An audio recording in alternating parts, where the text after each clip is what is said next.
a Other players have to step up. Yeah. That's really what You know who didn't step up though? Arnold. I was about to ask Jackson. I heard you say some She stuff wasn't about on my list of good Arnold. players for this comp.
Hello, everybody. Welcome back to a long-awaited Secure the Bag chat.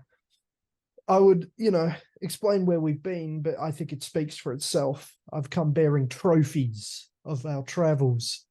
Matt as well. He's wearing a shirt of his beloved country, the one that actually got to a semi-final in a major competition and didn't just bow out the group stage, but, that's fine. No. Sorry, how many? We're still going to go on about this, Jackson. How many World Cups has the Italy men's team won? How many? Like I'm four? sorry, you're talking about. You must have scrambled your brain, Matt. We're talking about a totally different competition. Oh yeah, we're talking about the Women's World Cup. Yeah, We're talking about the Women's World Cup, Matt. We're changing things up, Matt. Forget that men's shit. They keep diving all the time. We don't want to watch that. This is the women's game where they get physical. It's a contact sport, Matt. There's no weakness. There's no weakness here, Matt. The Women's World Cup, if most of you don't know, was hosted in Australia and New Zealand from the 20th of July to the 20th of August, 2023. So they just wrapped up a couple of days ago. And Jackson and I thought we'd give our thoughts about the whole competition and how Australia performed. We're not going to talk about Italy. We can talk about Italy if you want, Jackson. No, it's fine. I don't want to force you to go over traumatic memories. It's fine. Look, all I'm going to say is we've been to a few games, both Jackson and myself. I think we've been to a combination of about 6 or 7 different games, and I wanted to surprise a family member of mine to go watch Italy play if they qualified to the round of 16. And let's just say a own goal in Italy's last group stage game against South Africa forced them out of the round of 16, and we'd already bought the tickets, so we went and watched Netherlands South Africa, which I might add was a slaughter by the Netherlands. The South Africans did not stand a chance against that Netherlands team. They were outclassed and outmatched. But enough about that game. Jackson, shall we get into the main attraction while we're here? The stars of Australia for the past month. Hang on, I'll just reorganize my Jamaica and German scarves for a second, showing off. Neither of these teams made it anywhere, but a team that did make it somewhere, Matt, made it all the way to the semi-finals, despite our best player being out with an injury. The Tillies. Yes. Yeah. Quality.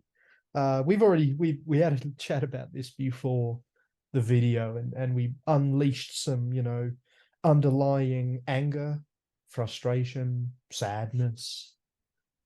But I think at the end of the day, it's like we still got to a semi-final. I mean, I'm happy with getting to a semi-final, I reckon.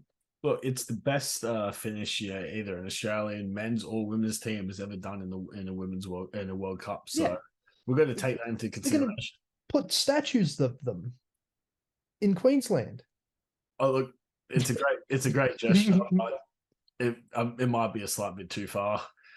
Don't censor yourself for the camera, Matt. No, they haven't won the World Cup, so it's the Matildas have done wonders for sport, especially the women's sport at the moment. But putting a statue of them it's a completely different debate. They've definitely deserved the recognition they've got and the recognition they will continue to get. What about no public holiday though? Yeah. What about you, Jackson? What do you think? Do you think there should be statue or not? Oh yeah, somewhere. Yeah, it's quality. It's good for Australia to succeed in a major sport, like whatever it is. So I'm pretty happy with like I mean, if you talk about like players who should, if you were like you look at like when EPL teams make statues of players, they might pick a couple players from a team, right, to like Mm. really commemorate, right? So for Australia, it's about figuring out, okay, who are those players for Australia that 20 years from now I'm going to go, oh, I remember her. She was quality. Mm. She tore apart defenses. Or she was a solid backline defender. Like Well, which who players those you talking players about in are. particular, Jackson? Well, I mean, I'm sorry, but that Sam Kerr goal for us England. against England, that was a fantastic moment. She is a great player, and sure she was injured for most of the comp, but some of the best moments being in some of those crowds for the games was literally being in their crowd for when Sam Kerr was like coming on as a sub. The energy she brought to the crowd and brought to the team, insane at the end of I the day. I honestly reckon that there was a camera dedicated to Sam Kerr the whole entire match because if we weren't watching the game live, we were watching it together, live Mm, streaming it off to sport. And there was, I kid you not, probably at least 6 or 7 times in the first half where the camera panned to Sam Kerr when she was on the bench or it cut to her when she was getting up to run around and stuff. And her first actual appearance in the World Cup, correct me if I'm wrong, Jackson, come in one of the games that we watched live, the Australian Denmark game, yeah. and Yeah, exactly. That was the game that came to mind. That was. the reception from the crowd was absolutely electric. It was bigger than the Australian anthem at the start of the game, Yeah, and that was 75,000 people singing the Australian anthem. yeah, And it's exactly. probably a larger reception for when Sam Kerr got subbed into the game. Yeah.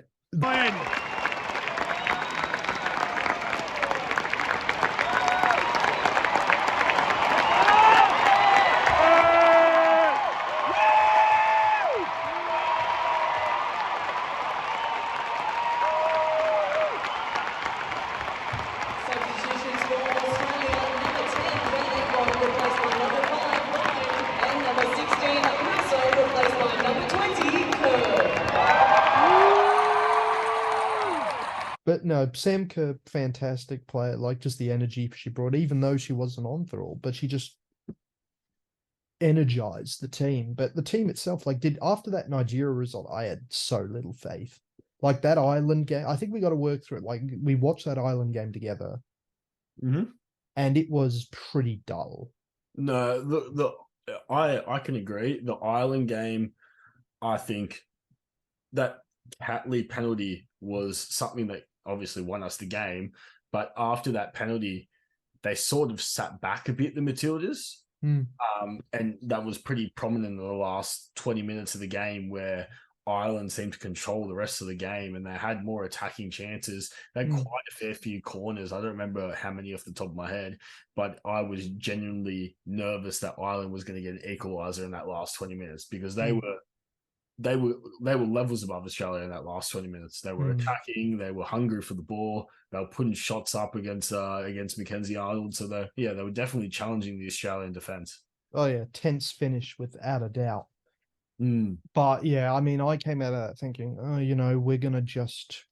I still thought we'd get through the group, but that loss to Nigeria, then I went from thinking like, oh, we'll be comfortable to thinking, oh my gosh, what is going to happen?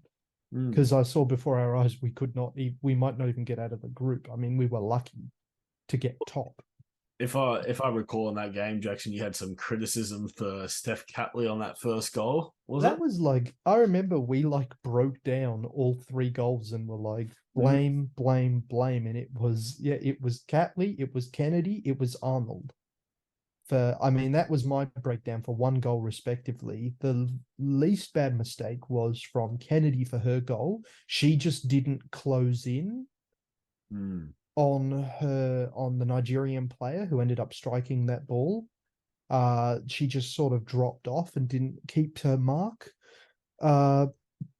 Arnold's, that one. I don't even want to think Look, about that that one. was a howler, that goal. Yeah, that one was bad. But Mistake. to be fair to the Nigerian player, that was a tight angle as well. If you watch back and see the goal, it's such a tight angle. Like there was a very good chance that we could have gotten away with that, despite how bad the mistake was, the miscommunication between defender and goalkeeper. I mean, Arnold, I'm going to come back to, because when we judge it, the whole team at the end, I'm telling you, Arnold is not going to be high. Oh, really, Jackson? Yeah. Okay, interesting. But no, yeah, that was a extremely tight angle that the Nigerian player managed to score, and it made me reminisce about the goal that Maicon scored back in the day, Jackson. You remember? Off the base, off the goal line, Maicon pretty much parallel to the goal line. I usually go to Aguero. There's a couple of Aguero goals I remember that I go to. It's a reminiscent goal, right? It's like you pass the goalkeeper, but you're thinking, oh, I'm so close to the edge now. What am I going to do? And it somehow pulls it out. Like there's just it's very few players who are capable of scoring confidently from that kind of position. And if I'm putting Aguero and this Nigerian player in the same category, it's crazy. But like it was so confident as well. Like she didn't think she was going to miss. She was very confident she was going to get that. And confidence speaks for itself. That's it. Confidence is key, and that's all we could hope for the Matildas going into their third game against Canada. They really needed a win, and then I believe it was Nigeria and Ireland, and they needed to draw, or I think Ireland needed to win to give Australia some hope of topping the group. So a draw, we just had to. We had to win, and the other game had to be a draw, so it only had to be 1 point. We had to beat Nigeria's result. Yes, with a win, but I mean that Canada game was my situation. It was the one Australia game I didn't watch. Ooh, devastating because we dominated them. The stats were like insane. We dominated. It was a very good game. I watched the game. It was a classic Aussie battle. The Matildas put up a hard fight and come back from that loss against Nigeria. 4-0 win, and yeah, they played hard against Canada. Canada tried to come back and try to play through their stars, but ultimately it wasn't to be, and the Matildas shone through and booked themselves the ticket to the round of the 16 games. I think that was where, like I said to a mate, I said, after a result like that, we have to change from being like this team that is underperforming and just scraping by to being this team that dominates, to being this team that, like, we are a quality women's team. We shouldn't just be scraping through the groups. We shouldn't just be getting 1-0 wins against Ireland. This Canada result should continue and we should dominate. And not the Denmark game, I think we delivered that to a moderate amount. Like Denmark were really not as much in that game. And that 2-0 result was quite comfortable when it came around. Oh, definitely. Denmark had their 3 attacking players. I believe it was the 2 strikers, and they had a center attacking midfielder as well.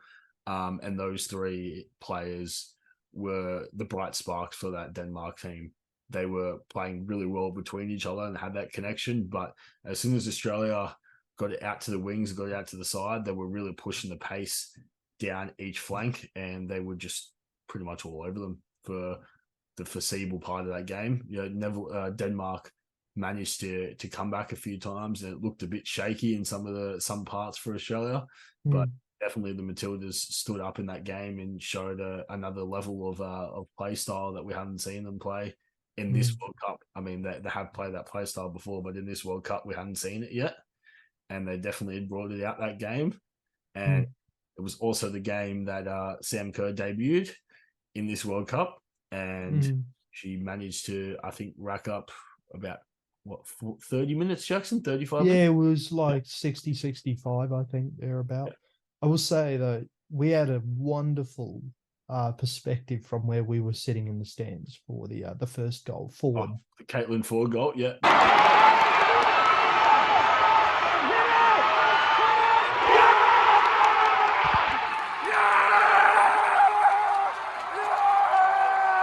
Yeah, it was just like that counter attack, and like it's one of those goals where at the angle where she's made the run, the goalkeeper's between us and forward, where forward is inside the box, and it's that angle where she shoots, and we are one of the first to see that the ball's gone through the goalkeeper.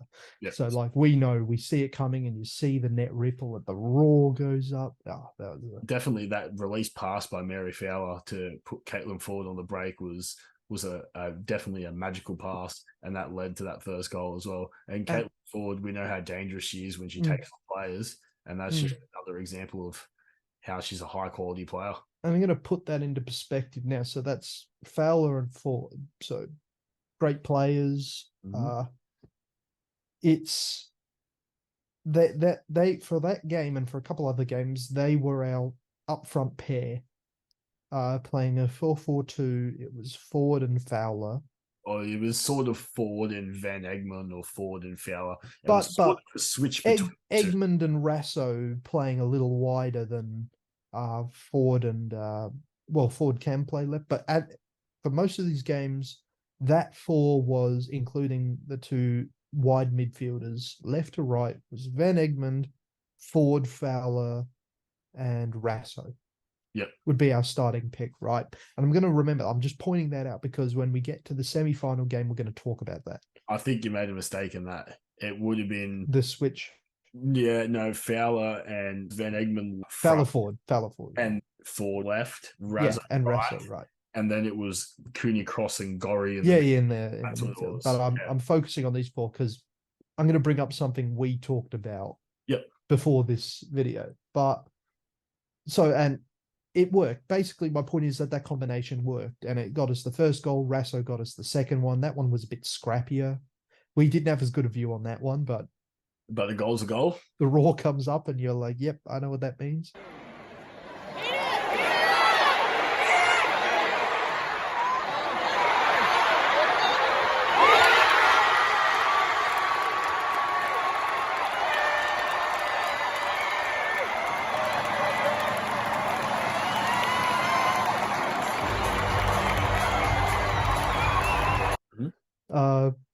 The France game. I don't know if I told you, Matt. I was actually like in an event having lunch, and it was like formal, so I couldn't just I was in a position, and the game started. I think I recall this event. Yeah, I was like, what are you telling me? Different one. Okay, yep. I was like twitching. The person sitting next to me was like, "Are you okay? Are you okay?" I was like, "Yeah, I'm fine. I'm just, I'm enjoying, I'm having a good time." And then as we were leaving, I pull out the phone. I get on the Optus Sport. I've got the match up. I'm watching. Optus Sport dies on me. Just breaks down. So I've got the radio on. I've turned on the radio to listen to the audio, keeping track. You're hearing, because the radio, the worst thing about the radio commentary is that when the ball's just being, passed around the midfield as teams try and figure out how to, approach an attack, they'll just do commentary. They'll talk about something else. They'll make a joke or two, and then they'll suddenly be like, "Oh, and Catley down the left. Oh my God." It's ball coming in. It's like you get 5 seconds to realize that, no, this is a chance now. Yeah. The same for France, which was terrifying. So I assume you were in the usual location for watching that France game. Is that right? Yes, I was in front of a very large screen with a few mates of mine watching the game, and it was very entertaining. We were largest LED screen in the Northern Hemisphere. Yep, that's it. Yep. And it was very entertaining, and we were all on the edge of our seats, especially in that last second half of extra time where Australia started to slow down and their fitness started to deteriorate a little bit. And we definitely thought France might be getting a late goal here. The French centre back, their captain, her name has slipped my mind at the moment. Renard, that's who it was. 6'2". She was massive. She was definitely a threat on those corners. In perspective to all the other girls in terms of height wise, she was probably one of the tallest players at the world. There's also the other French player, Le Sommer. Yeah, Le Sommer. We saw her actually against Jamaica, and she was pretty good in that game as well. Yes, she was. She had quite a few chances to score in that game, and she was actually unlucky that some of those didn't go in. The Jamaicans just outclassed them and played very, very well, better than my expectations of the Jamaican team as well. But we got to look at that French team in that game. Even if they weren't at their best, the fact is they struggled to score in that game. They struggled to score in the game against us as well. Yes. So when they came up, like, we didn't see mistakes. This is the game where I'm going to give a lot of credit to our back line. Because we were not mistake prone. Out of all the games we played, there were 2 games where we were very much mistake prone. Yep. This was not one of them. This was a solid back line for 120 minutes. Yeah, that's correct. And Arnold communicate and Arnold, this is the game where I give us some credit because the penalty work when penalties came was, and that's excluding the work during 120 minutes to keep it 0-0. Exactly. Yeah. But her work in the penalties was incredible. There was in total, 20 penalties each? Yep. 20. And a fair few of them were misses. Yep. Like it was, they were towards the end, I think it was like 4 misses in the last like 5. I believe it was something of the sort, yes. Because France kept missing, but we just kept missing. Yeah. It meant we couldn't finish the game. Yes, that's it. Because it was basically a sudden death. Whoever was going to score was going to take it. And I think the second last French penalty hit the bar, even though Mackenzie Arnold went the other way. So that was that definitely put us on the edge of our seats. And then a unsung hero from Australia stepped up into the penalty spot. And you're talking about Hunt, who then missed? No, I'm talking about. Oh wait, what time it is? Oh, it's Vine time. That's it's Vine. Is that what they're saying? That's what they're calling it. Yep. No, but because you mentioned Claire Hunt, Jackson, we need to track back to my opinion on Claire Hunt, and I believe that Claire Hunt is the most underrated centre back in the Women's World Cup. Oh, I mean, we've talked about this, and I agree. I mean, I look back to that Nigeria game. More experienced players than Hunt, because she only made her debut this year. I believe that's right. So yes, much more experienced players in that back line. A lot of mistakes in that Nigeria game. The main thing that sticks out to me is I know that they probably want to try and start bringing her into the team now because Horn used to be in that role. Yeah. And they want Claire Hunt in there because she's a young player who they're trying to develop for the future. Yeah. But for her to keep Polkinghorne out of that starting lineup has to say something about her as a player because Polkinghorne has over 100 caps for Australia. So it's definitely saying something to the levels of how good of a centre back she is. So that's why I remembered you saying that in Denmark. We talked about Hunt in the Denmark game, and I remember you saying that. And so when she went to take a penalty against France, I'm like, this would be the culmination of what Matt's been talking about. You know, a player that's gone very unnoticed for her really good defensive work, no mistakes on her end. And that's the best part about a defender. You don't hear about them. That's it. You don't notice them because they don't make mistakes. They don't get caught on the ball or anything. And I was like, this would be perfect for Matt's narrative. This a player, unsung hero, scores the winning penalty, put us through to our first ever semi-final, and then she missed. Yes, but then Courtney Vine stepped up. Then thank God for, I don't know which French player it was after Hunt, but also a miss. And then it was Vine, and Vine managed to just, and that would have been wrecked because she's a young player as well, Vine. Yes, yeah, she is. That's wild. I mean, that's like what happened to England in their Euro game, right? It was like these young players, that pressure got to them against Italy. Like they crumbled under the pressure and missed their penalties. I think a play like Courtney Vine, this would be one for a lot of these like debutantes, these new players coming into the women's team for Australia. This would be one of the largest crowds they've ever played for in their life. More than likely, yes. Oh, absolutely. More than likely. It's the loud. I mean, we broke records this competition. So I have no doubt this is probably one of the largest crowds she will ever play in front of in her entire career. And yet it wasn't perfectly in the corner, but it was low. It was along the ground and it got the job done. That's it. And cue the music, cue the party. You also got to look at France subbing out their in-game keeper. Yeah, that was for a specialty penalty saver and she didn't perform. So like I really want to know what the psychological effects Pretty of that sure are. that was that keeper's first start Yeah. in comp as well. That was crazy. Yeah, I was wondering about that. But to be fair, there were a couple in there, so they're good saves as well. There was one save where can't remember who it was, but they shot top left.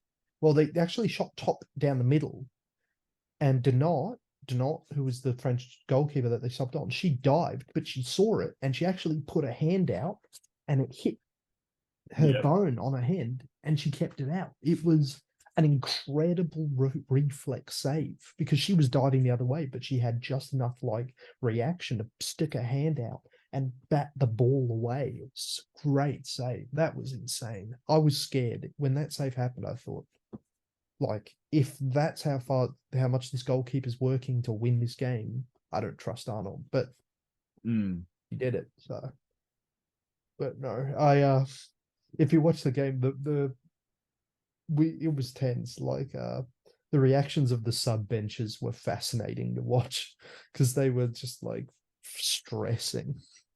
Or wouldn't you be stressing as well? Oh yeah, if I was there. You got a chance to go to the semi-final.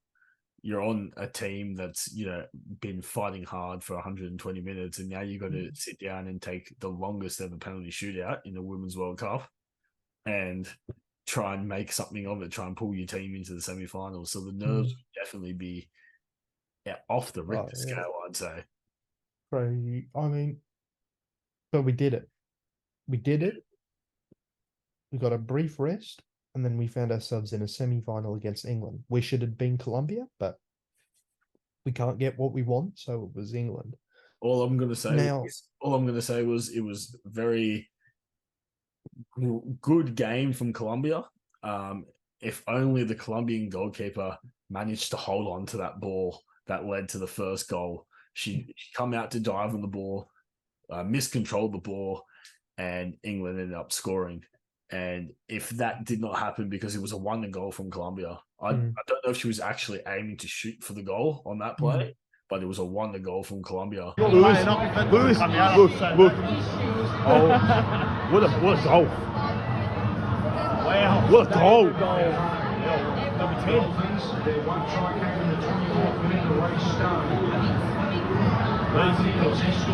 And I honestly think if that first goal for England didn't happen, Colombia had definitely a fighting chance of winning that game. Yeah, I think that's about right. I was keeping an eye on the game, and it was quite similar in a lot of ways to how the Spain game on the other side went for their.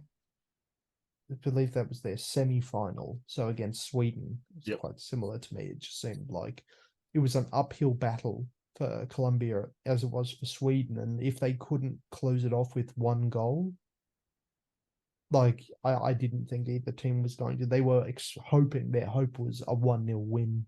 And neither team was able to sort of keep the defense to prevent both teams from scoring. Especially Sweden, they let that down in all three goals were at the very end of the game, basically. It was I think it was the last, 10, 15 minutes of the game. Yeah. Sweden leveled the scoreboard, and then I think within 90 seconds, Olga Carmona hit a beautiful strike from just outside the box, hit the bar and went in. Yeah, exactly. Oh, dude. I mean, yeah, let's focus on our final game, because I'm not counting that third place game. That was rubbish. I don't care. Let's be real. Once you lose the semi-final, your heart's not really in it. So we were never going to really commit to the third place game. But semi-final was where the achievement was to get that far. And unfortunately, it not being enough to get through. Yep. So we had a chat. Unfortunately, me and Matt have already had a bit of a vent about certain decisions in the lineup, I think.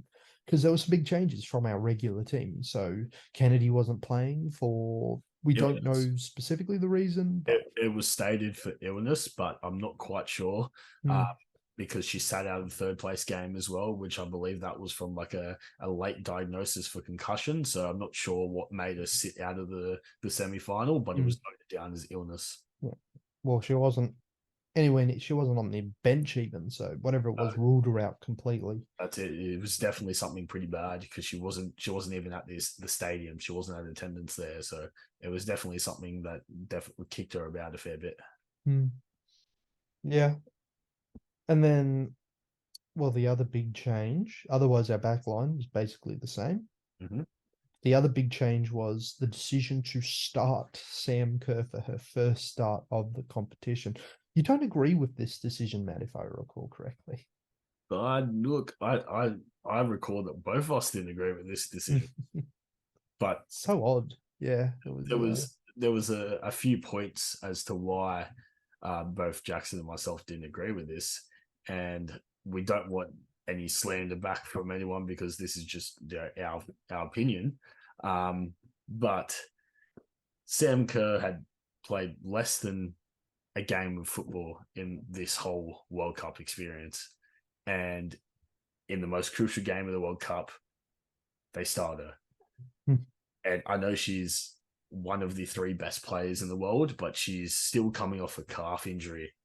And you look at some of the gameplay that she played in that England game, and she was very tentative to run sometimes. I know people will negate that with the wonder goal that she scored, but it was only after that goal and after a couple of chances that she had where she started to just flat out play. But in the first opening 10, 20, maybe even 30 minutes of the game, if you go back and rewatch, and this is just from what I saw, she looked pretty tentative to make runs and get in behind the back line.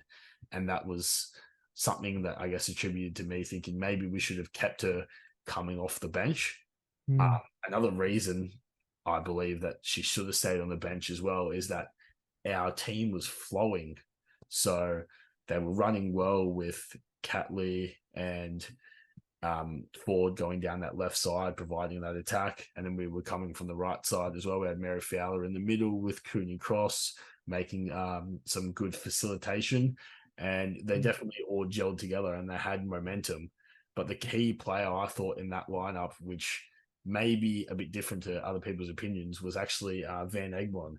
And I believe this because Van Egmond is the type of player that she reads the game really well and she knows how to hold the ball up and just slow the play down a little bit. And I think that's due to her experience.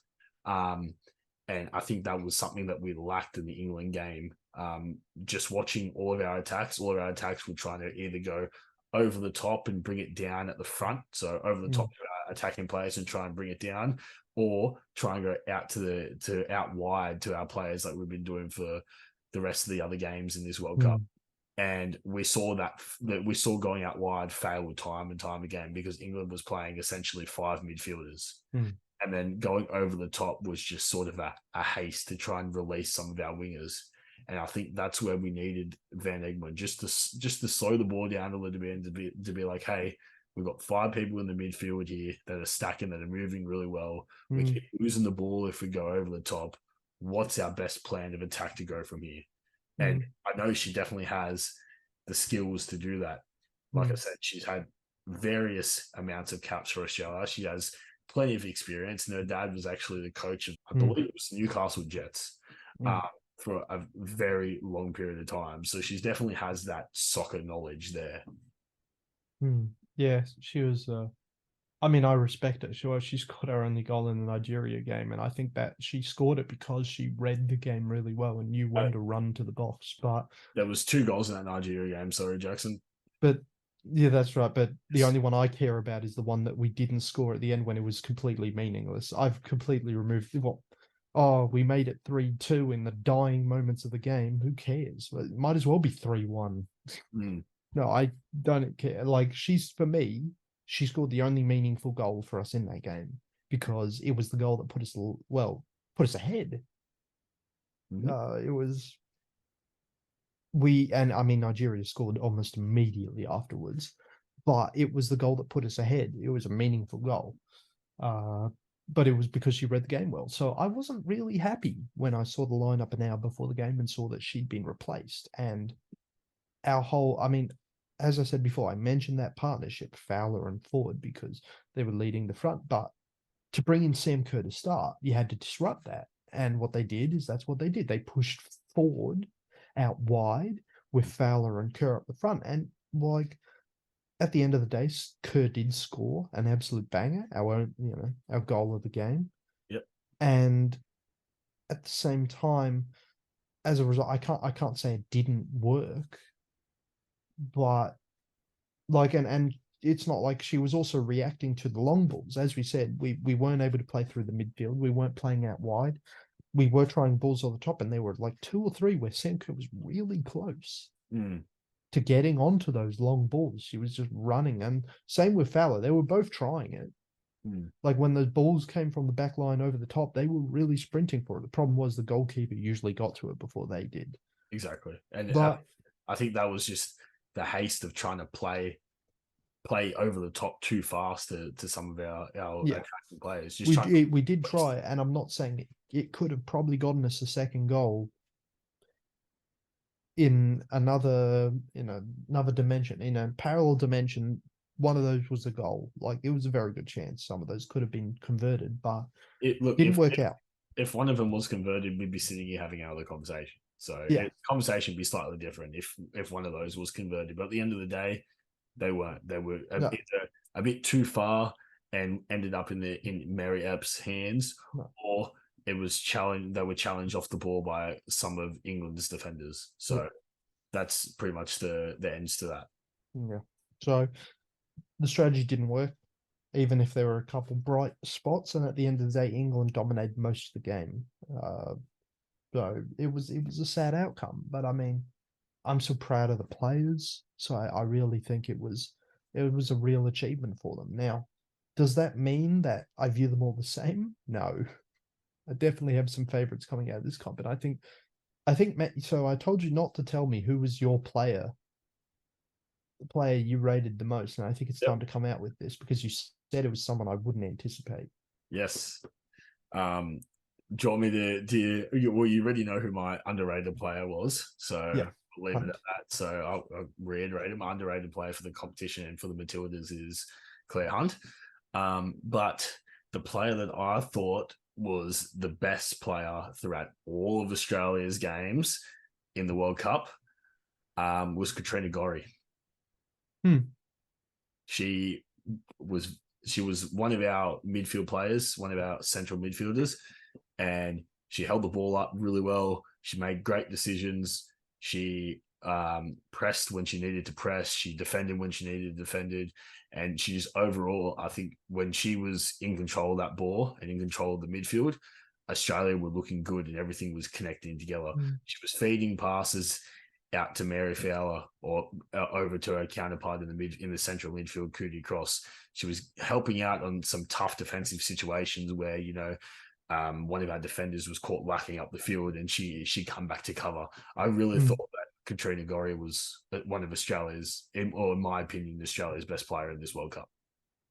I think it's solid. Like I'm not saying the midfield didn't do their part. I think at the end of the day, though, like there were a couple games where we didn't control the midfield at all, and I think I probably didn't give those players as much attention because they just weren't as big in the game from it, box to box, as they would otherwise have been. I will say Gorey scored her penalty against France. I remember that one, so credit to her for that because plenty of Australian players didn't score their penalties, but.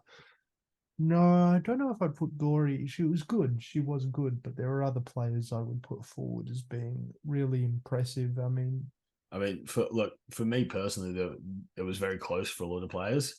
But I just think, Katrina Gorry was my player of the World Cup for the Matildas, and that's just personal opinion. Although the problem is, I can't say Resso is my top player. I liked the energy she brought, the runs she would make, but I have to say Ford. I found Ford really impressive this competition. Like I really respect a couple good goals in there as well. Like considering when we lost Kerr, we needed someone to bring that sort of oomph, that final, that what's the way to that energy, that finesse in the final third. And it was Ford, definitely. Hold on a sec. Yeah. It was Ford. Caitlin Ford was probably the second pick for me. Yeah. and it could have went either way for me. But yeah, like you mentioned, Caitlin Ford, when Sam Kerr wasn't there, which was pretty much most of the World Cup, she stepped up to another level, and she was really the only player in the Australian team that would take on defenders. If you, in my opinion, all the other players would try and go around defenders or take those couple of extra dribbles when they were on the edge of the box instead of shooting, where Caitlin Ford would get the ball on the wing and just hold up for a second and take on defenders one-on-one and try and either create for herself or create for some teammates. And she did produce some really, really good opportunities, and she did score quite a few good goals as well. So it's sort of a tough decision, but yeah, Caitlin Ford was definitely up there as well. Ford was really good. I think like Carpenter maybe doesn't get as much. Like, I feel like Carpenter was quite solid.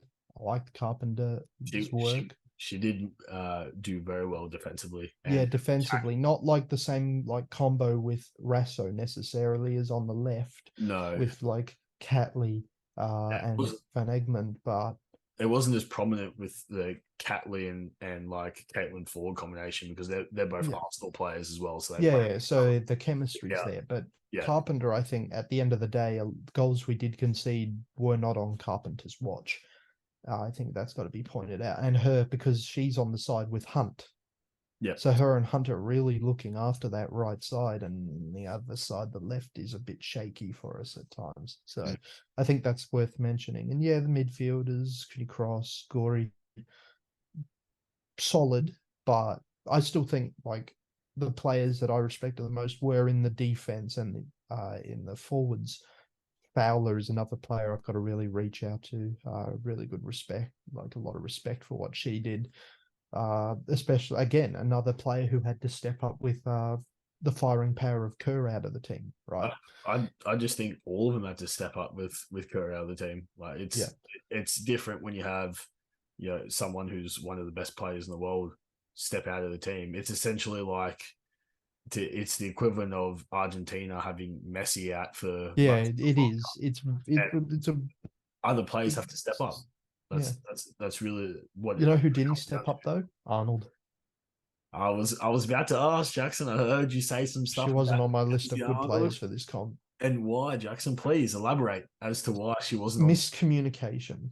Yep. Had no idea how to communicate with her defenders, and it cost us goals in multiple games. That's the reality. She couldn't communicate with defenders to organize who would get a ball, whether a defender would clear it or whether she'd go out and grab it. It was recurring, and whenever those balls coming over the top, I was terribly concerned about, because I didn't feel Arnold was vocal enough with her defenders to actually say, these are mine.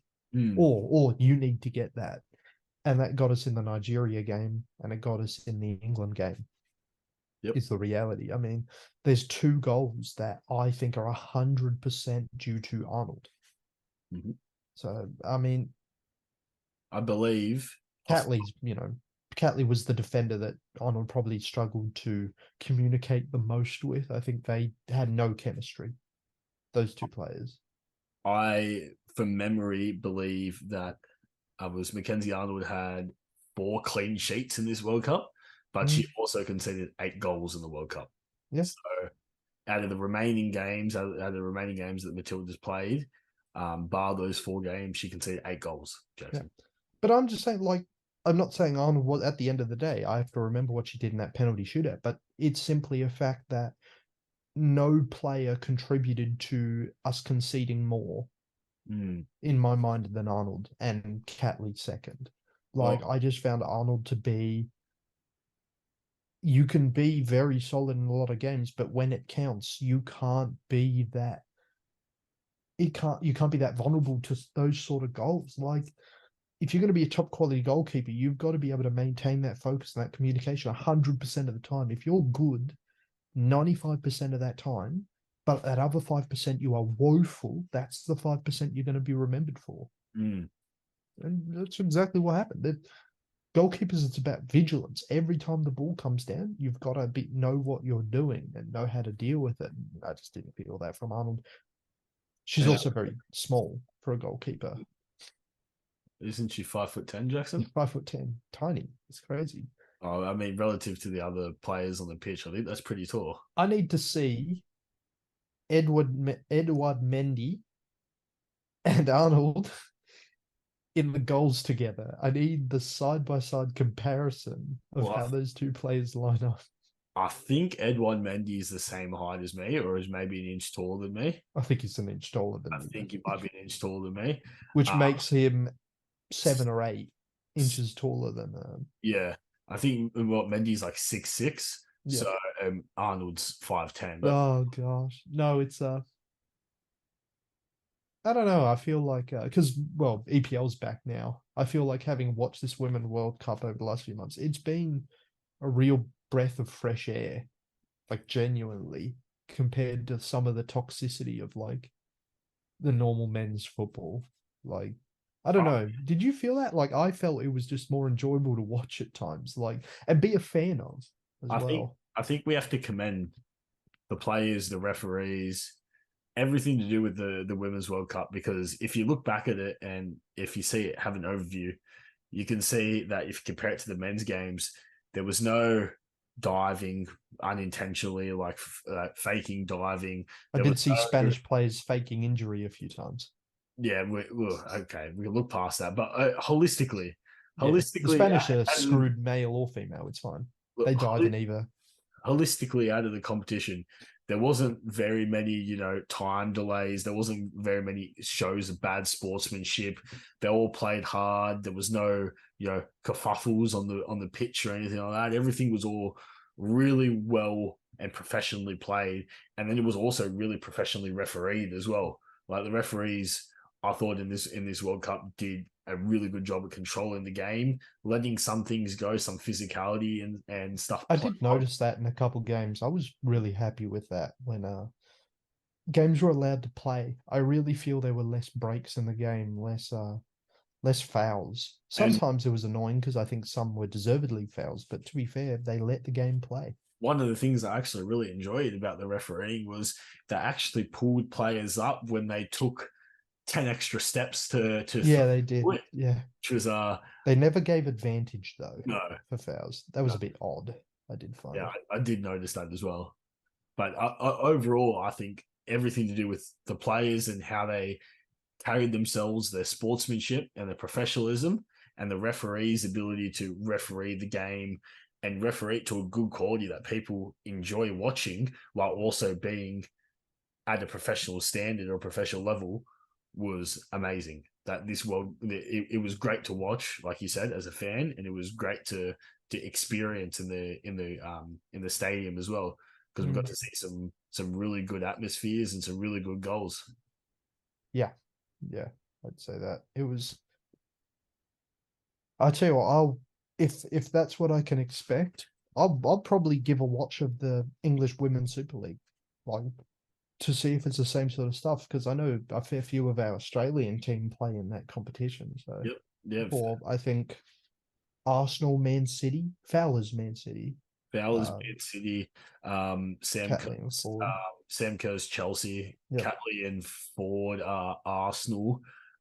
Alana Kennedy, I think, plays for City as well. Mackenzie Arnold's for West Ham. There's a couple more as well. There's a couple more girls from the A League as well, the Women's A League, the Australian League, that have moved over there and have moved to Brighton as well. So there's a couple players there, a few more that weren't in this World Cup squad that are now playing in the WSL. So there's a few Australians in there, and it's great to see them there. Haley also moved from Manchester City to Real Madrid. She's actually the first Australian player to play for either Real Madrid or Barcelona, either men or women. So that's a really big achievement as well. She signed with Real Madrid just before the Women's World Cup started as well.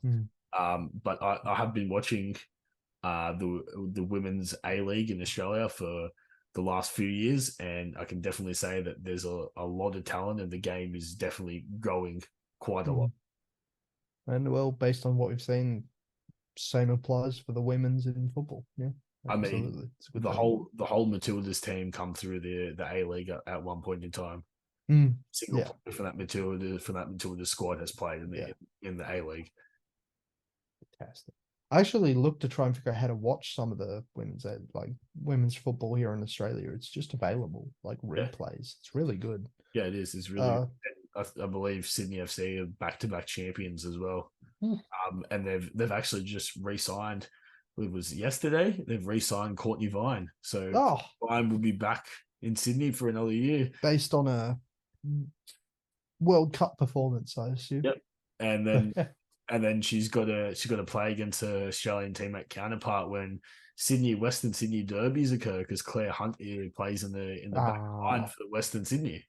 So there's another clash between two Matilda's players there. Solid. Well, that wraps us up for today, Matt. I think we've been going for a fair while. Yep. It's been a while since we've done one of these, so yeah, we might as well have done a longer one this time round. That's exactly right. I just got one more stat for you as well. Oh yeah, It's come out in the last day or two. And so I just had to get it on my phone.